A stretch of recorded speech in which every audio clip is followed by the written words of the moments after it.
झोंका जैसे आ गईलू, सीधा कर जम समा गईलू। ई मनवा दूसर कोनो बतिया नाही बुझाता पिया, तोहरा सिवा कुछो औरी नाही सूझाता पिया। मगन मन पागल भइल बा कि तोहरा पीछे गइल बा।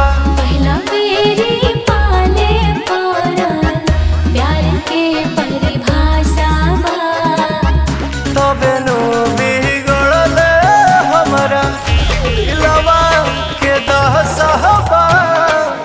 तबे नु बिगड़ल हमरा दिलवा के दहसबा।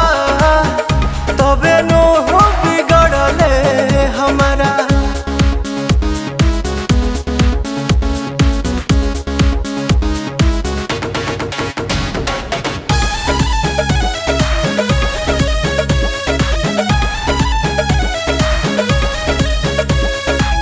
भइनी दीवाना हम जहिया से, पड़ला डेग दूर रहिया